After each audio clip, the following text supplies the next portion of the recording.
Just a quick correction. When I was mentioning the Prophet Muhammad's mum's name, it was not Amina, it's Amina, by the way. Just a quick correction. Now, we're at the point in the Seerah where the Prophet Muhammad had that first revelation. And how intense was that first revelation? Imagine once again, just imagine with me, that you are seized and feel like you're being straitjacketed by some force that you can't even see. And you are told to read and recite, and you can't read and recite. You don't know what's going on. You go back to your wife, and he's shaking, cover me up. I don't know what's happening. She takes him to Waraqah ibn Nawfal, the cousin of Khadija, radiallahu anha. And he's telling her, this is what's going to happen. There's going to be resistance. There's going to be persecution. There's going to be whatever. What happens after that is she's obviously reaffirming it for him and saying that, look, you're a good man. Trust me, this is not a punishment from God. But he feels insecure. He feels like, and this is the mark of a sincere person, where they always feel like that there's something wrong with them, even if they're perfect, even if they're sinless. They always feel like there's more to be done. They're always yearning for perfection. They're always blaming themselves. They're always finding a reason to improve. A mark of a successful person is someone who finds a reason to improve. For months and months now, he was not getting that revelation. And as worrying and scary and traumatic as it was, he missed it. He felt like maybe God Almighty is upset with something that I did, something I thought, and he started getting really bad anxiety, like extremely bad anxiety. And months would go by, and there's a famous report in Bukhari which says that he had suicidal thoughts. By the way, that report is mudraj. It's not something the Prophet ﷺ ever said himself.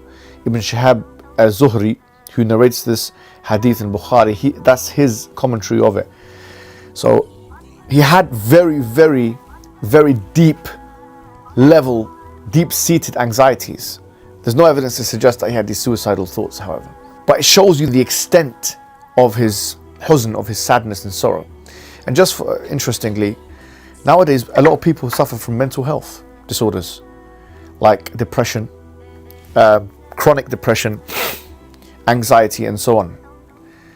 And they think, by the way, a lot of people think that going through stages of your life where you're feeling anxious and depressed, that diminishes your status as a Muslim person. That's false. That's false. That's absolutely false.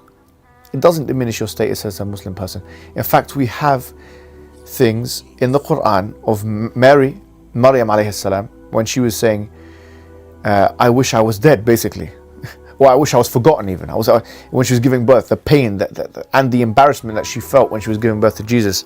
And we have also in the Quran, Jacob in Surah Yusuf, chapter 12 of the Quran, where he literally had so much huzn, like deep-seated anxiety, because he lost his son, that he went blind.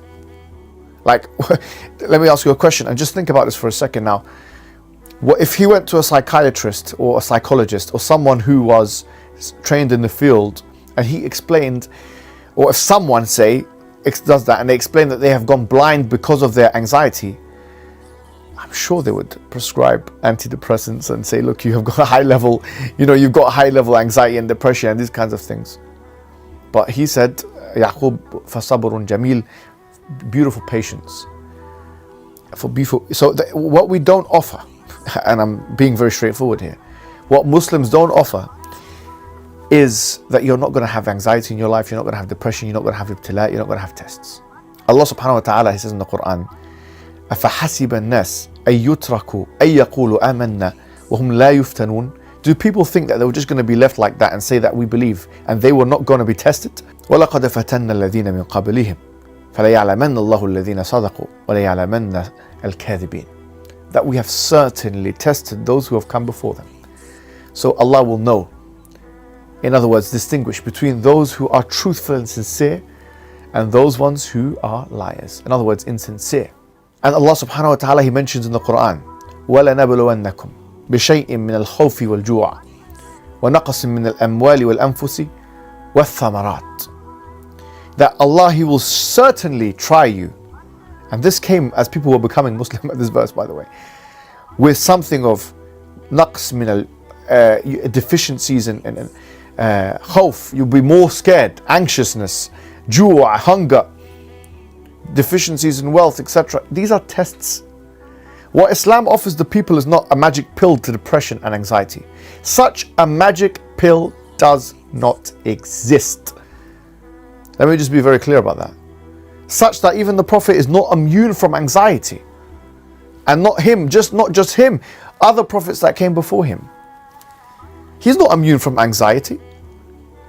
This is one of many different times in the life of the Prophet we're going to find that he went through at least what would be referred to in the psychological literature as transitory sadness.